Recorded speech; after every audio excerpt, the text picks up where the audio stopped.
جب میری شادی ہوئی تو میں اور میرے ہسبینڈ اپنے تھرڈ فلور کے اپارٹمنٹ میں رہتے تھے۔ ہماری بالکنی سے ندی دکھائی دیتی تھی جو جارڈن ریور سے کنیکٹ ہوتی تھی۔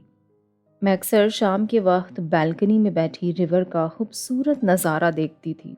گھنٹوں بیٹھی سورج کی کرنیں دیکھتی تھی اور سکون اور خاموشی کو انجوائے کرتی تھی۔ میں نے کافی پیرانارمل ایکٹیویٹیز ایکسپیرینس کی ہوں گی، لیکن یہ بہت الگ اور خوفناک تھی میرے لیے۔ کچھ مہینوں کے بعد جب ہم یہاں شفٹ ہوئے تو ایک عورت کے مسنگ ہونے کی افواہیں چلنے لگیں۔ اس کے کمپلیکس کی CCTV سے دیکھا گیا کہ وہ عورت شدید بارش کے دن بہت گھبرائی ہوئی اپنے اپارٹمنٹ سے نکلتی ہے اور واپس نہیں آتی۔ یہ خبر ہر جگہ چلنے لگ گئی تھی۔ حالانکہ وہ میرے لیے اجنبی تھی، لیکن مجھے پتہ نہیں کیوں ایک عجیب سی اس عورت سے کنیکشن فیل ہو رہی تھی۔ اتفاق یہ ہوا کہ میرا ایک دوست اس عورت کو جانتا تھا۔ وہ اس کی دوست تھی، اور جب میں ایک میوچل فرینڈ کے گھر پر تھی تو اس عورت کو سب ڈھونڈنے کی تلاش کر رہے تھے۔ میں اس وقت گھر واپسی کے لیے جلدی میں تھی، اسی لیے میں نے ان سب کی تلاش میں مدد نہیں کی۔ ایک رات میں بالکنی میں بیٹھی اس عورت کے بارے میں سوچ رہی تھی، اور نہ جانے کہاں سے میرے دماغ میں یہ خیال آیا، وہ پانی میں ہے۔ پانی سے میری مراد ریور تھی۔ میں نے پھر یہ سوچتے ہوئے خود کو جھٹلا دیا کہ اگر وہ دریا میں ہوتی تو اس کی تلاش سب پہلے ہی کر چکے ہوں گے۔ اب اس بات کو مہینے گزر گئے اور وہ ابھی تک نہیں ملی۔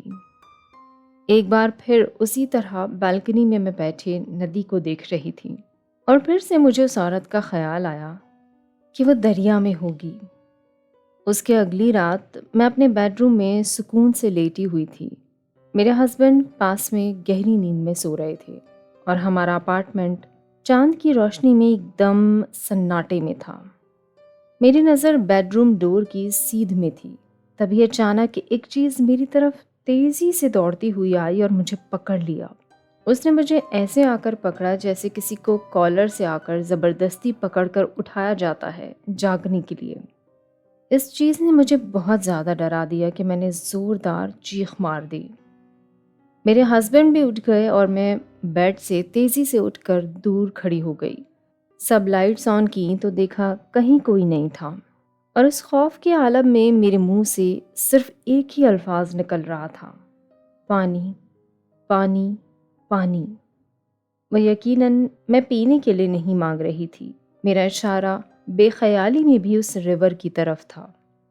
2 دن بعد اسی ریور سے اس عورت کی لاش ملی۔ وہ ریور جہاں مجھے بے خیالی میں بھی سوچ آ رہی تھی، میری بالکنی سے دکھنے والی ندی سے کنیکٹڈ ہوتا جارڈن ریور۔ جب مجھے یہ پتہ چلا تو میرے خوف سے رونگٹے کھڑے ہو گئے، میری حالت بری ہو گئی تھی۔ شاید اسی لیے مجھے اس سے کنیکشن فیل ہو رہا تھا، اور اس رات جس چیز نے مجھے اپنی طرف کھینچا تھا وہ وہی عورت تھی جو مجھے یہ بتانا چاہ رہی تھی کہ میں صحیح سوچ رہی ہوں، اور وہ خود کی تلاش کروانا چاہ رہی تھی۔ بہرحال میرا اس عورت کے ساتھ یہ کنیکشن مجھے سوچ کے خوفزدہ کر دیتا ہے۔ میں تو یہی سوچتی ہوں کہ کیا یہ انرجی میری طرف اس لیے آئی کہ میں گھنٹوں اس ریور کو بیٹھ کر دیکھتی تھی، اور وہ انرجی پانی کے ذریعے تیرتی مجھ تک پہنچی۔